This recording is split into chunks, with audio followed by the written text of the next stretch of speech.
இனிமே கண்ணை மூடிட்டு கடலை எண்ணெய் வாங்கலாம். ஏன்னா மந்த்ரா கடலை எண்ணெய் இதயத்தின் தயாரிப்பு. வறுக்க பொரிக்க ஏன் எல்லா சமையலுக்கும் மந்த்ரா தான். மந்த்ரா கடலை எண்ணெய், அபார ருசி, ஆரோக்கியமான உடல் நலம்.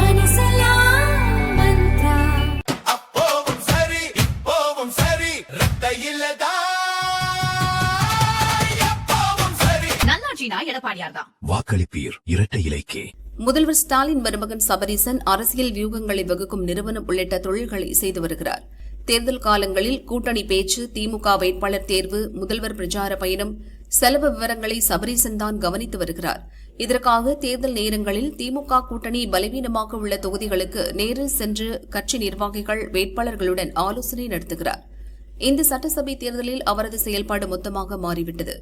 முந்தைய தேர்தல்களில் அவரது பயணம் ரகசியமாக வைக்கப்பட்டது. அவருடன் யாரையும் போட்டோ, வீடியோ எடுக்க அனுமதித்ததில்லை. ஆனால் இப்போது வெளிப்படையாகவே மாவட்டம் வாரியாக தேர்தல் பணிகளுக்காக சபரீசன் சுற்றுப்பயணம் செல்கிறார். திமுக மாவட்ட செயலாளர்கள், வேட்பாளர்கள், கூட்டணி கட்சி நிர்வாகிகள் உள்ளிட்டோரை சந்தித்து பேசுகிறார். தேர்தல் தொடர்பான சிக்கல்களை கேட்டறிந்து அதை உடனுக்குடன் தீர்த்து வைப்பதில் கவனம் செலுத்துகிறார். வேட்பாளர்கள் மற்றும் கட்சி நிர்வாகிகளுடன் புகைப்படமும் எடுத்துக் கொள்கிறார். சபரீசனுக்கு கட்சியில் முக்கியத்துவம் உள்ளதை காட்ட வேண்டும், தேர்தலில் அவரது பங்களிப்பு உள்ளதை மற்ற நிர்வாகிகளுக்கு உணர்த்த வேண்டும் என்பதற்காகவே இவ்வாறு செய்யப்படுகிறது. மேலும் அவரை டெல்லி அரசியலுக்கு அனுப்பி வைக்க முதல்வர் ஸ்டாலின் விரும்புகிறார். இதன் ஒரு பகுதியாக சபரீசனை ராஜ்யசபா எம்பியாக்கி டெல்லிக்கு அனுப்பும் ஆலோசனைகளும் நடந்து வருவதாக கூறப்படுகிறது.